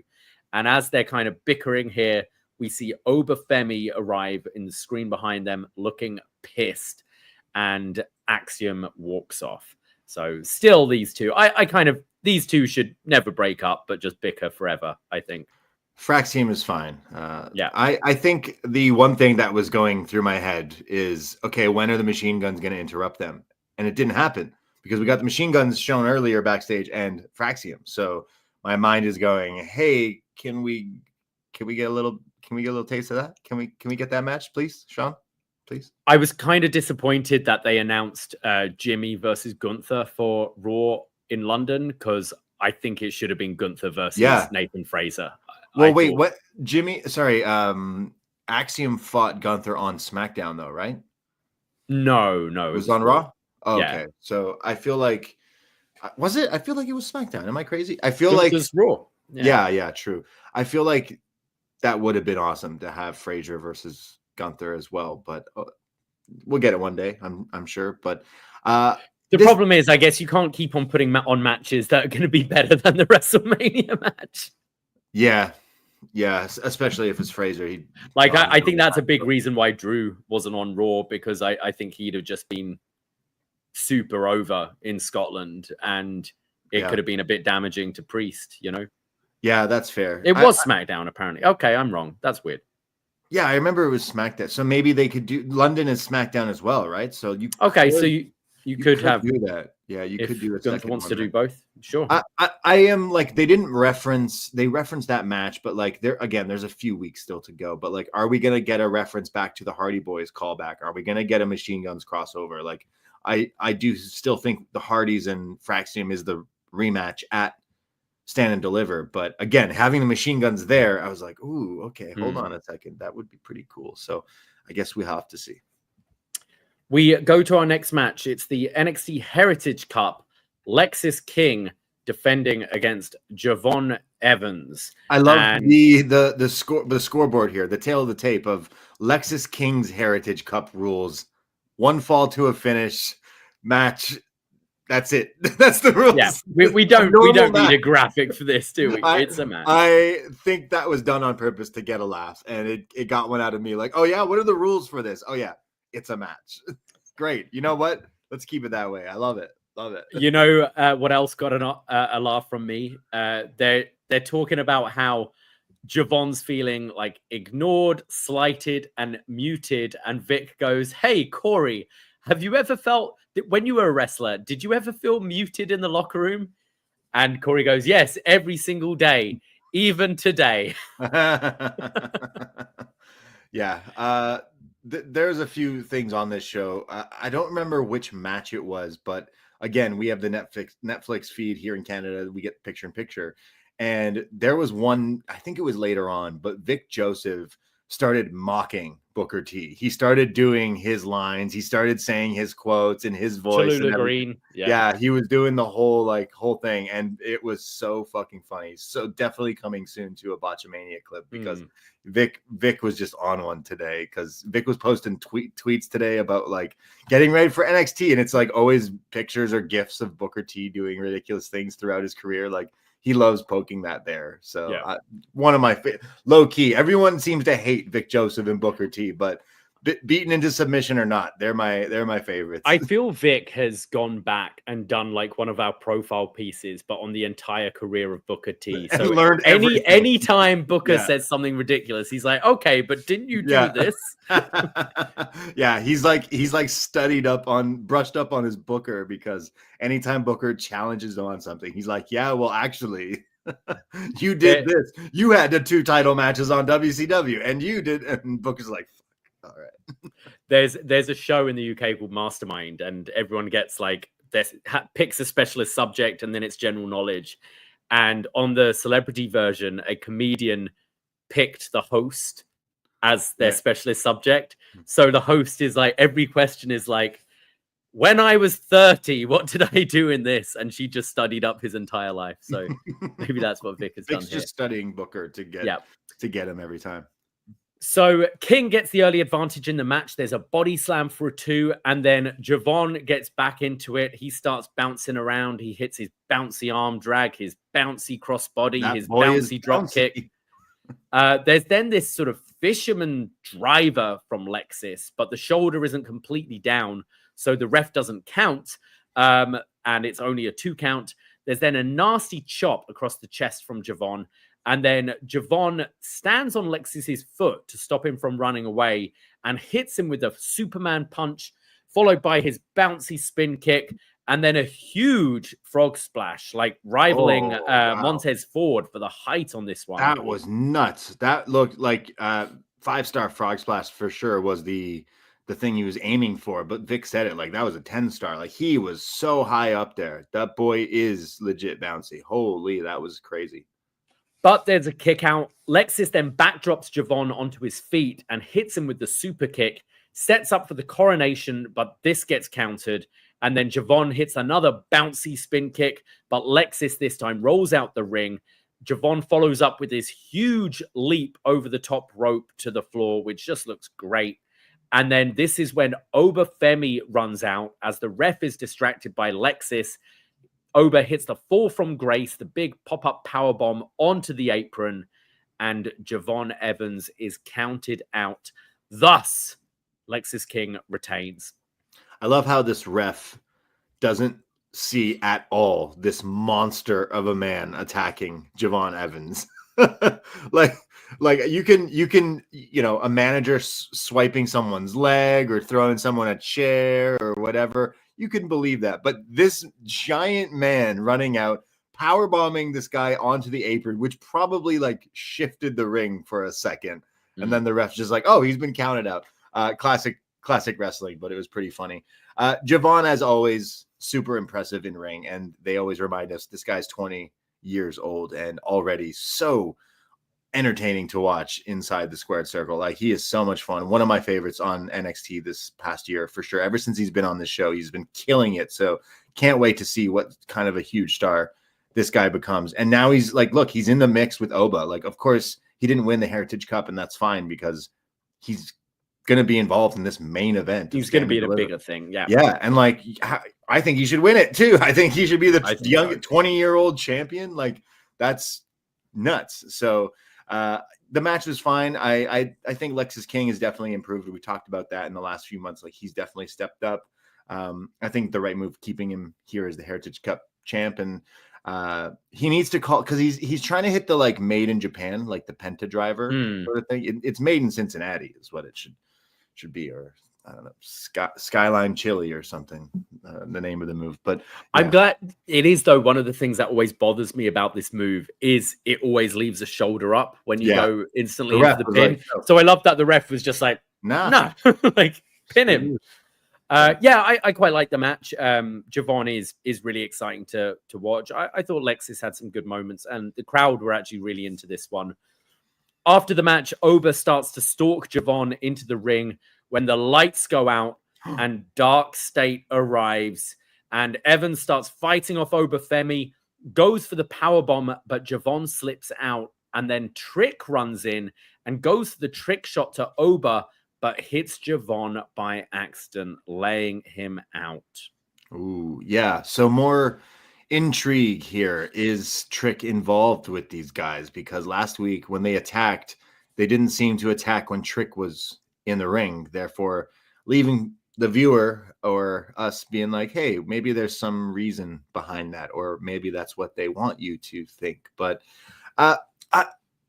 the Dark State thing is like a little hokey for me, especially if it's revolving around the like main title picture. I think the story of Trick v Javon v Oba is already like an interesting story, because first of all, this guy's huge. One guy's huge, one guy's 20, and one guy's the former champion who feels like I was wronged, and he's got more of an attitude and an edge. So I think that's all that's kind of needed. And if we are going the route of, and we'll get to like a Trick promo, but like, is Trick the leader of this heel faction? And so far, even though they've now explained who they are and we have a name, it's copy paste, like Vic Joseph. Oh, look, it's Dark State Graves. Oh, look, it's Dark State attacking. It's just, it feels a little like, and then just nitpicking. It cuts to the one guy wearing the mask and a mesh top, and he's making his titties dance in the crowd. Did you see that? He's doing the Chris Masters. I'm like, all right, well, you're not the most menacing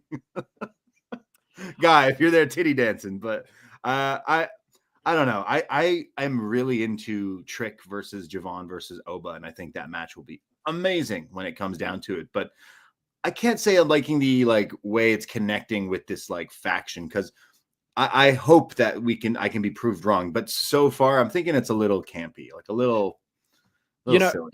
Let's skip ahead to the Trick promo outside. Sure, yeah. Because he's outside and he's pissed, and he's saying like, everyone knew I was trying to hit Oba. Javon was just collateral damage. Forget that. He's a distraction. He's like Eddie Thorpe was. I'm meant to be NXT champion. Everyone knows that. And Oba will find out next week. And he's then asked, what do you think about Dark State? And he goes, that's none of my business. Yeah, they're hitting it pretty hard that Trick could be the leader. I think he should be. And I don't necessarily think, like, if you are doing that swerve, I think you do it at Stand and Deliver, and you have Trick walk out as champion. Yeah. To be honest, you can move Oba up to the main roster, and then you've got Javon chasing Trick Williams, and he can go through all these guys, and you can do it like to peak at SummerSlam weekend or whatever. Right. But I'm kind of with you about Dark State. I think it's definitely stepped up a little bit from the first just random attacks that I really didn't like. Mm-hmm. But even here, they didn't do anything. They cut a promo later being like, yeah, we put everyone on notice. It's like, you stood in the crowd and the lights flickered. You didn't really do much.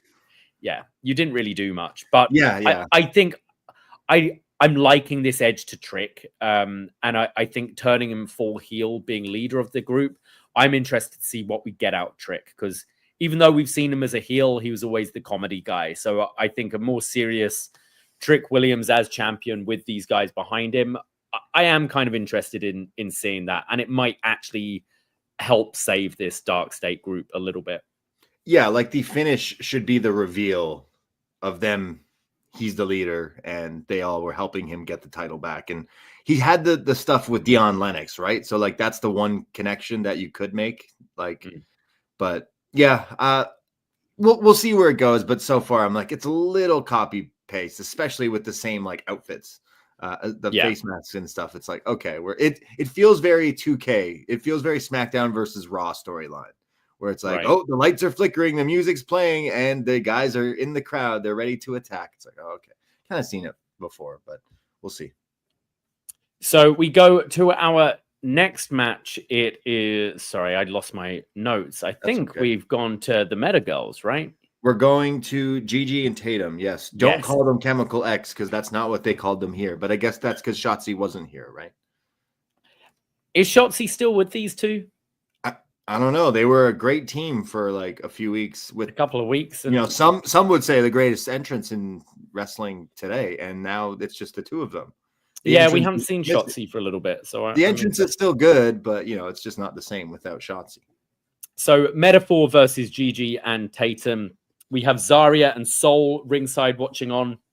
There's a nice slingshot crossbody to the gut from Tatum, and then Tatum applies her like modified surfboard stretch, which looks pretty cool. I don't know if she's got a name for this one yet. The one where she's like holding you up, right? It's like a backwards, like, surfboard. She called it she's like, it's time to put the spider inside her, and then did it. So I'm assuming that's what she's calling us. But I remember when she did it, a few people online were pointing out that this is like a very rare, like MMA move or something. So kind of, it looks weird. Cool. I like it. Yeah. Jakara then comes back with a bulldog onto the middle rope, and then Lash comes in with a big boot. Lash is holding back Tatum as Jakara is delivering punches to the stomach, but Tatum springs, kicks Jakara, makes the tag to Gigi, and then Jakara and Lash have a bit of friendly fire running into each other. Gigi hits this awful-looking missile dropkick off the top, and then is walking around the ring like she doesn't know where she is. And then Gigi and Tatum hit Cemetery Drive, which is like a double SOS. Look pretty cool. Cemetery Drive, right. Yeah. And they get the win. They beat the Meta Girls, so they're proving that they are a tag team. How about that other tag move that they hit before that? The double Shibata? So it's just they both run at the person from one from behind, one from the front, and just headbutt. Yeah. What? What?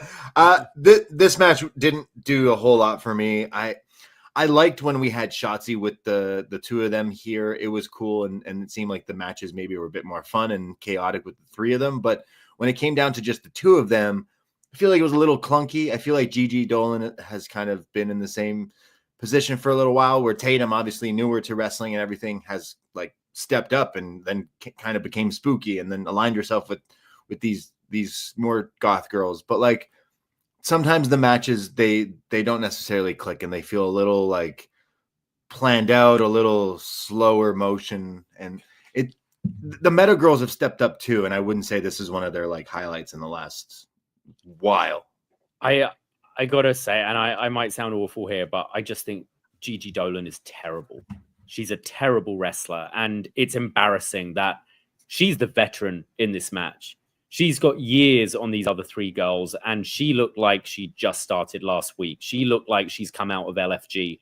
At times, it looks like she's walking through water, hitting these moves. She's so slow, and the big fairy boots aren't helping that, I don't think, either.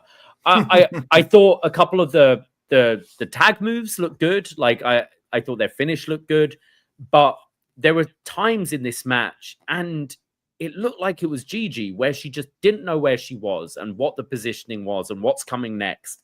And I don't think that's good enough to be, she was in the Mae Young Classic. That was years ago. Right. She's been wrestling longer than like we've been doing this podcast together. And some of these girls started a couple of years ago and have completely surpassed her, in my opinion. I didn't think it was a good match. I kind of want to see Lash and Jakara start winning more, because they have stepped it up and they do have a lot of character and personality. And they've had a little flirt with the main roster, but I'd like to see them get a bit more. But yeah, and Tatum's not bad either, but I just thought Gigi just like ruined this match, I think, personally. And they're on TNA this week, these two, like for the tag titles. Keep them there. Like, I feel like she's been like, we had her here. We have JC they broke away, and then she's in another stable as well, and like she's doing a little bit better. But like I feel like she's advanced, where Gigi's kind of definitely stayed the same for a little bit. Like it wasn't the worst match by any means that I've seen all year or anything like that. It's just like from some of the other stuff that we got, it did feel like yeah, wasn't my favorite. We see Tony D'Angelo and the family, and he's with some old Italian dudes to start with in the empty restaurant. Hey Tony, not serving any food. The streets are talking. Yeah, the streets are talking a lot, Tony. Stacks, Luca Crucifino, and Rizzo comes in, and they go, oh, Tony says, those 4 guys gave me quite the beating, and I want intel. I want to know what's their purpose. I want to know where they're eating before they do. And all of them say, you can count on us, boss. We got you. And the family leaves, but Tony wants to speak with Stacks. And he asks if he's good. And he goes, yeah, everything's all right besides Dark State. And Tony says, you're the underboss for a reason. And remember when you and that other Italian bloke, I didn't catch the names, but you remember when you and that other Italian bloke hit that card game? And remember when they tried to pull your card and I stepped up to give you a pass? Stacks goes, I do. And I'll never forget what you did for me. Tony says, I know, because I trust you. I can always trust you, right? Stacks gets up and puts his hand on his shoulders. You can always trust me, T. Always. As Tony has this menacing look on his face. Yeah, the music was like, swelling, like very sinister Italian music. Yeah. Yeah. Very Godfather 2 here. I think we've been saying it for a while. Is Stacks Fredo? Is Stacks a traitor here? Is Stacks like not in the family? Or is it Tony that's gonna like pull a Tony Soprano? You know what I mean? Like maybe Tony's pulling I don't want to give things away here, but like if you've watched The Sopranos, Tony Soprano might be the main character, but he's not necessarily the hero in the show. Whereas maybe Stacks, is the good guy in this. I think we're going to Tony versus Stacks. I think so. I think they also put this in here where is Stacks behind Dark State potentially as well, which I don't think at all. But I think they like hung that little thing there as well. I think it is Tony who's turning. I think he's going to be paranoid. He's thinking everyone's against him, and only because he's losing and like he's not finding his way anymore. And Stacks, the family is starting to be in better control when Stacks is taking charge and that kind of thing. I like that. I think Stacks should absolutely be the babyface in the feud. And similar to Trick Williams, like we've had heel Tony D'Angelo, but kind of a cartoony, comedic heel. I'd kind of like to see the more sinister, like not cartoony sketches of throwing people in trunks, but a bit more vicious and, murdering Stacks in a segment. Well, let's not say murdering because it's the mafia. Yeah. So they'll take that literally, but they're definitely like the music here, the story with them, like it's definitely leading. I don't know. I'm kind of like, shouldn't Tony be the good guy? Because Tony already kind of is, but maybe it would be more interesting if Tony were to be like the one to turn on Stacks. Because like Stacks kind of cost him the title, right? Like he got shoved into him allegedly. Yeah. So maybe Stacks was like doing it on purpose, right? We'll have to I feel you could play it up with the paranoia where Tony thinks that Stacks is, which is Sopranos again. Yeah, it's exactly coming from. It's literally taking from Sopranos and Christopher. So he's calling the hit before Stacks calls the hit on him, but Stacks. I also love him telling Rizzo and Luca, go find out about like Dark State, and they're like, yeah, we're on it. Go find out where they eat before they go eat. Could you imagine that? They find out where these people are going to eat. Where would they find you? How just get your Uber Eats? Hack into Open Table, get those Rezzos. Let's find out where Rizzo finding the Rezzos, Wow. I feel like they're going to go all around Florida, Orlando, finding the Dark State. Hey, you seen these guys? They wear face masks like this, and they wear mesh shirts. Anyone come in here and made their boobies? I feel like they ain't eating anywhere fancy, to be honest. They're at the Golden Coral, aren't they? Whoa. Don't you slander an American. I didn't slander it. I just said it wasn't very fancy. Maybe you're right there. Maybe it's I love steak on my pizza and ice cream. It's with ice cream on top. Yeah. We don't have Golden Corral up here in Canada, so it is the one thing. I'm like, you guys do have that. All right, I'll give you. Some Americans are like, we don't have that. I think it's a down set. Yeah, Florida. I think it's a Florida thing. Yeah, Florida, right? I remember, like, I know we said this before, but going as a kid and thinking it was like the greatest place on earth, and then going again in like 2018, and was like, you know, okay. I've been to, and I love a buffet though, so like whatever. But you know what? Not even joking. I have been to NXT, like a set of tapings back in the day at Full Sail, and that before going, I went to Golden Corral in Orlando. So it is an Orlando thing, but that'd be good if you're an indie wrestler though. You pay like what, like $12, $14, and you're set for the day. Well, you get those. I remember we'd get those books from the hotel with all the vouchers. We'd be yes eating at the Sizzler every night. Sizzler, Ponderosa. Yeah. We don't have all those here in Canada. We got like, I don't know, like we don't have healthcare. Yeah. Yeah. Anyways, shout out Golden Corral. Love a good Golden Corral. We see Hank and Tank backstage. They're mad about losing their match, and Machine Guns say, "Hey, don't worry. We thought you did great. We've wrestled everyone, and we're looking at you, and you're definitely future champions. Everyone has a different path, and short-term pain for long-term gain. And it took us a long time to even get to the top of the mountain, years before we got to WWE. But once we were here, we were tag team champions within weeks. And the main thing is, don't give up. We'll see you down the line." So one day we're going to get that dream match of Machine Guns versus Hank and Tank. And it all started on March 25th, 2025. I just kept thinking, like, all Hank and Tank needed to pull who was it? Cale Dixon earlier. Be like, yeah, hey, Machine Guns, thanks for the advice. But, you know, we actually made it to WWE before you did. Yeah. Sorry, guys. But, yeah. Machine Guns are here. I still kind of said it earlier. I'm like, cool, they're with Hank and Tank, but like, can we see you wrestle the best tag team going right now? I think we will get that match. Maybe they're saving it for the main roster, but yes, obviously talking about Hank and Tank versus Machine Guns. But yeah, we go to Ethan Page versus Andre Chase in a bit of a dream match here, right? With Ricky Saints on commentary.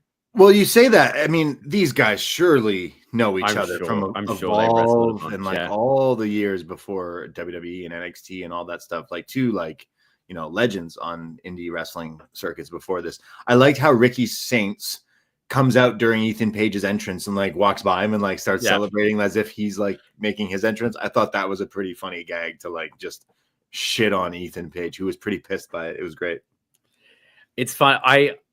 It's like his song is ego. If you're gonna do it, you do it with a smile or something like that. Ego. All I hear in my head is ego. There ain't no party like an S Club party. Ego. It's great. Gonna show you.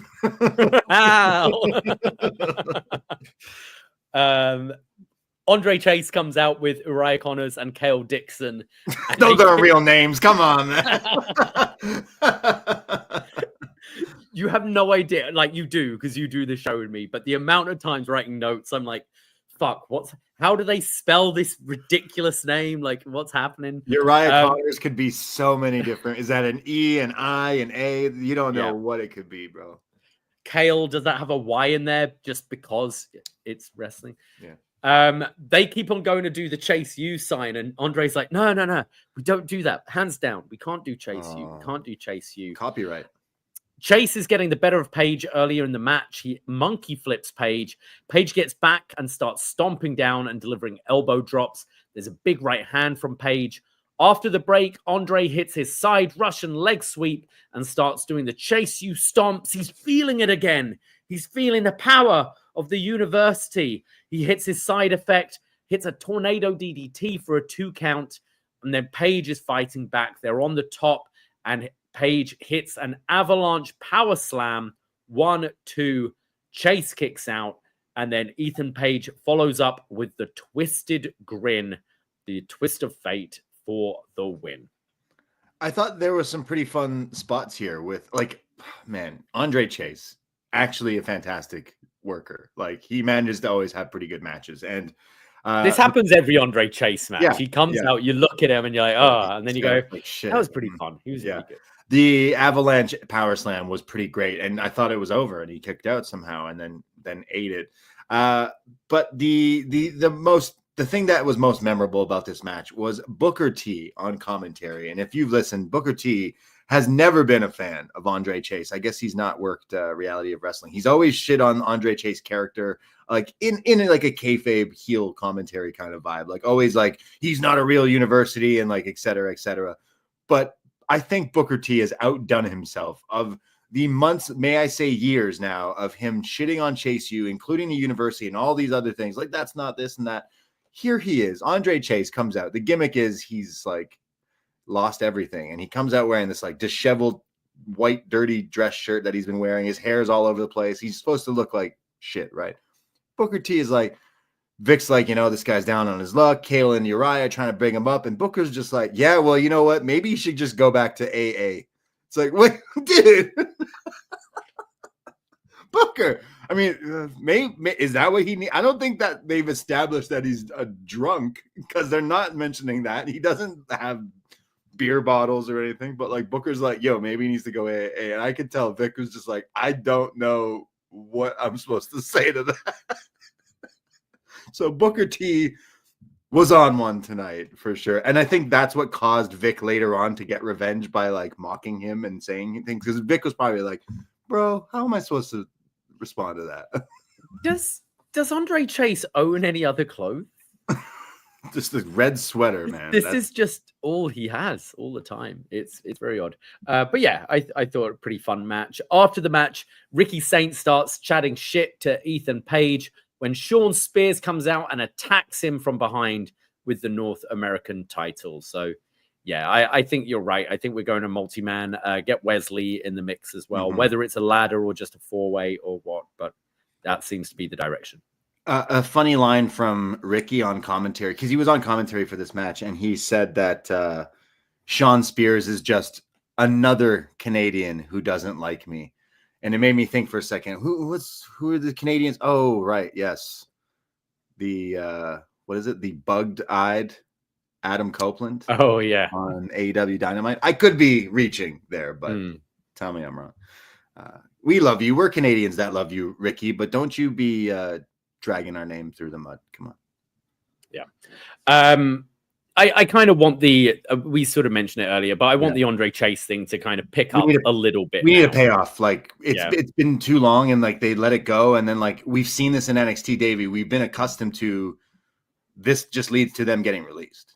Like that's what will happen. And like that's I am concerned about Thea Hale. It's been a long time. It's like, where is like these characters were really over. These characters were highlights of PLEs in the past year, and they're being kind of put to the sidelines. So a little odd, considering like Andre Chase is someone who took something that was so shit and made it so good. So like it's kind of weird that they've made that cool down when you have a hot act. The fact that you got people to buy those Chase U shirts, like, come on, it was working. I think maybe we see Dark State on X. This is, I think, Shaquan Sugars seems to be like the main guy talking for them. He says, are you slow? When are you going to realize that when Dark States strike, no one is safe? They didn't really strike. They just played their little rave lights. But their boobies. Yeah. I will say, I think this guy from the promo this week, and more so the promo last week, I think he sounds really good. Some of the others I'm not sure about, sounded a little wooden last week, but I think Shaquan Sugars stands out, I think. Yeah, as the talker, at least, for sure. That's when we get the Trick Williams segment that we talked about earlier. And then like to just kind of circle back briefly, if it's not Trick, like they're feeding us these breadcrumbs, and like usually in wrestling, it's not always what it seems, right? They're trying to swerve us because that's what we do on these shows. But like, let's just say if it's not Trick, what are the other like options here? It's Javon. Like, is it like they've been attacking him? So Javon would be he's like, it's too early to turn Javon. Exactly. Like, he's so like, babyface. I think, I know sometimes it's like you want to like shock people, but yeah, I think Trick just makes the most sense. It makes the most sense storyline wise. It makes most sense to have Javon chasing someone. It's your, you know, the guy you looked up to as your big brother has now like turned against you, and right. I think that makes the most sense, but I can't see anyone else really. It does, unless there is no leader. Like, they haven't really hinted that there's a leader. We just assume that that's the case. Well, he said it. You know, that's not my business. So it's not my business. It kind of makes the most sense that it's him. But yeah. We go to our main event. Stephanie Vaquer taking on Fallon Henley for the NXT Women's North American Championship. And Stephanie obviously selling the injuries from earlier. She goes for a tiger feint kick, but Fallon blocks it. And then Fallon hits a feint kick of her own around the ring post. And now Fallon starts targeting the ribs of Stephanie. Fallon goes for another feint kick around the ring post, but Stephanie blocks this one and hits Eat Defeat, and then starts slamming Fallon's head against the turnbuckle, hitting these nice looking face washes, followed by a Meteora in the corner, but Fallon rolls out the way of a pin attempt. There's then an overhead fisherman suplex from Fallon, and then Steph catches Fallon with the same roll-up that she beat Jaida with earlier in the night, but this time Fallon kicks out. And then Fallon distracts the ref, which allows JC to interfere on the outside, but Stephanie takes her out with a big kick, however, turns into the Nyx kick, like the Pele kick from Jasmine Nyx. Rolled into the ring, Fallon follows up with a blockbuster, but Stephanie kicks out. There's then a super kick from Vaquer. She goes for SVP, but Nyx gets on the apron to distract again. Stephanie throws Fallon into Nyx, knocking her off the apron, and this time hits SVP. And Stephanie wins, retaining both titles. Now, before we go to the post-match, what did you think of the match?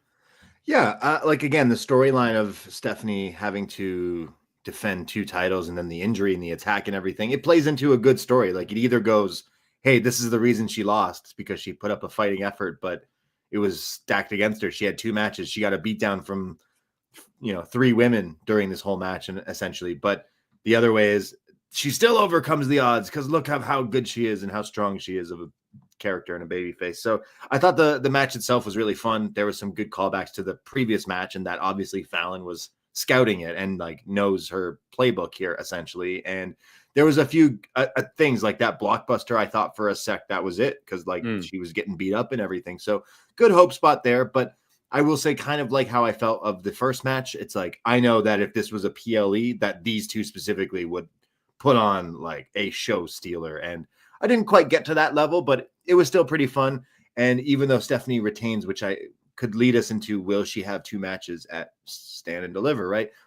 I still think it would have made more sense to just put it on Fallon and have Fatal Influence like cause the loss, because it could protect her, and then we can like just keep Stephanie in this like one lane, because there's so many women and there's only two titles, and now both of them are on Stephanie.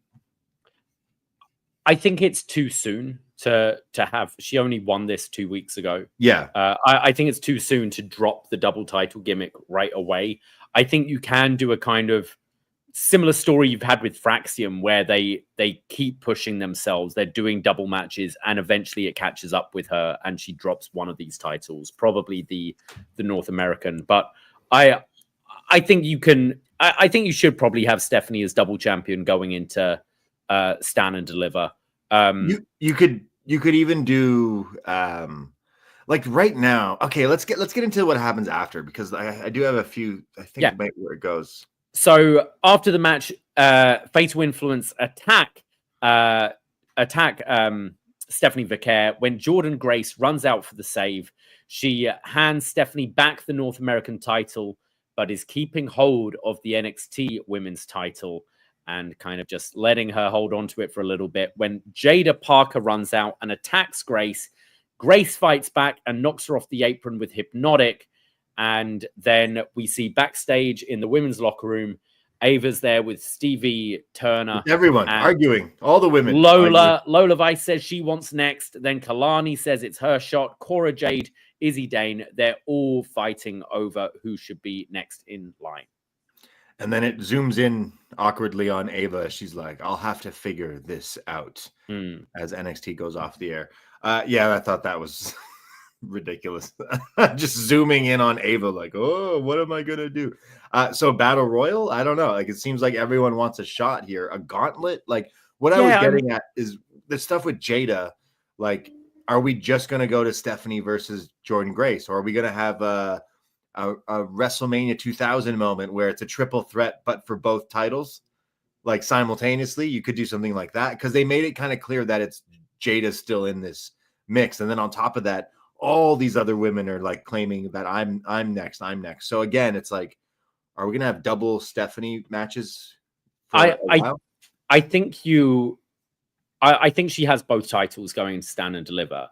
But I think at Stand and Deliver, rather than having, like we had here, like open the show and close the show, I think you have the whole segment being, whether that be kind of like that WrestleMania triple threat match, which wasn't that great. I kind of don't like that idea. Or whether you have her defend it and then defend it straight after, or whether we have like do you do like you did last year with the tag titles at WrestleMania, where you have one set of titles up for grabs in a ladder match first and then the other set, or a scramble match or something to get more people involved. I don't know. I'm curious. I kind of like it though. I kind of like it being a little up in the air. Because like I like there's a few women. Again, the North American title was designed and made to help prop up like some of the other women who aren't in the like main title picture. And then now we have the double champ. So it kind of like is like muddying that a little bit, where I know at the end of the day, I still just, as long as I get Jordynne Grace versus Vaquer, I think that's the match. So I hope that's still a direction. I feel you have whatever the women's championship is, like the main one. I think that will be the singles. And I think before that, you could do something with all these women, maybe. And it's also a way you can have Vaquer lose the title without necessarily getting pinned going into the world title match. Maybe. Yeah, like you imagine you have a ladder match. Again, we're going back to the ladder match. Maybe this is the ladder. Yeah. Yeah, where it's like she has to have that defended and then still like defends. Yeah. The match was, the original title was won in a ladder match, right? So yeah, makes sense, I guess. But there can't be every match being a ladder match, as I keep saying for some reason. But like, I don't know. I definitely want to see Vaquer and Grace go one-on-one, and it kind of makes me wonder if that's for the women's like world title, and then the North American's kind of a little harder to guess. I enjoyed the match though. It didn't reach the like Vengeance Day levels, I think, but I think we say this every week. I wish they just cut one segment from the show to add 3-4 minutes onto the main event. But these two have good chemistry. I think Fallon's great as well, and Stephanie's just. I actually really liked her promo last week as well, where she, saying she can't speak English. I think she's perfectly fine, and I think that even endears her to this crowd even more. And yeah, I think Stephanie's going to be a big star in WWE. Yeah, no doubt about it. Like right now, I feel like my only gripe is we didn't get like that next level out of her in either of the matches. But when I think like she's totally capable of, but we haven't completely seen that in NXT just yet. But I know that she's definitely capable of it. And this week was not my favorite episode by any means. I can't think of a match that necessarily stole the show. There wasn't anything necessarily too bad. Maybe that one tag match that we didn't like too much. Definitely you didn't like it. But I feel like I didn't love this episode, but at the same time, some of the direction, I'm like, okay, like, look, the triple threat main event of Javon, Trick, and Oba, all the silly booking and this group and all this stuff aside, like, I think that match should be pretty good. If we go to Grace and Vaquer, I think that match should be solid. And I think there's a few different things that we're going towards that I think will make sense. But right now, I'm not loving the build for it. I feel like after such a high of the Madison Square Garden Theater, show a few weeks ago that we were just like so over the moon about. I think like we've been in this hangover stage, but there is still weeks till that weekend. So I'm like, all right, let's not like, blow our load. So exactly. I think everything's moving in, and as we said, the criticism of the main roster is they've peaked some of these feuds way too early for WrestleMania this year. So I think it's moving in the right direction. I think by the end of next week, we'll probably start having a more firm idea of what Stand and Deliver is going to be. They'll announce the main event. Wasn't it obviously not on the same level as that Roadblock show, but I thought this was an enjoyable show this week. Yeah, fair enough. Do you want to go to feedback? Yes, I see one piece of feedback. I'll take it from you from here, Davey. We go to Megan, who writes in every week. We love you, Megan. He says, tonight was the Stephanie Vaquer show. Bookending NXT was a big act in faith in her. As expected, Jordan Grace getting back at Jaida left no doubt that she would retain. Trick Williams' one-track mind on Oba drawn in Javon Evans. Is it me or is WWE on a triple threat kick these days? How does Dark State fit into the puzzle? He says, nice synergy with the women's tag team on here, chasing the TNA knockout tag titles. And Gigi going over was the right call with Tatum. They've taped the match versus Elegance in advance. Whoa, Megan, I don't read ahead. Come on, man. I guess I can't watch it now. He says, there's a low-key engaging story with the Andre Chase getting his swagger back. The main event was better match than the opener as Stephanie succeeded where Becky and Seth failed by going 2-4-2. The bullseye continues to grow. They got 3 weeks left to build, and NXT got to hurry up. Thank you, Megan. Yes. Right. Stephanie did retain, so therefore beats that record, has that record where she did defend successfully both titles on the same show. So bravo, Stephanie Vaquer. I think she's been one hell of a talent. I've noticed like a lot of people seem to be really into I think she should lose the titles at Stand and Deliver, and I think she should go up to the main roster fairly quickly. I need EO versus Vaquer. I was just going to say EO Stephanie WrestleMania next year. Like Iron Woman match. Book it, please. Definitely would love to see that. But thank you, Megan, for writing in there. Thank you, everyone, for listening. If you're in the Post Wrestling YouTube chat, appreciate you hanging out here.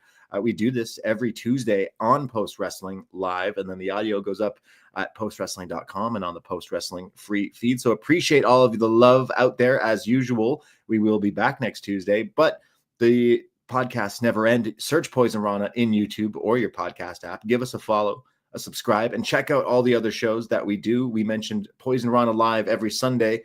This Sunday, 2 p.m. Eastern Time, Davie and I will chat about John Cena, Cody Rhodes, WrestleMania build, AEW Dynamite, the build to Dynasty. Some things are cooking there, some spikes in the backs of some wrestlers and all sorts of fun stuff. So we'll be live this Sunday to chat about everything else going on in the world of pro wrestling.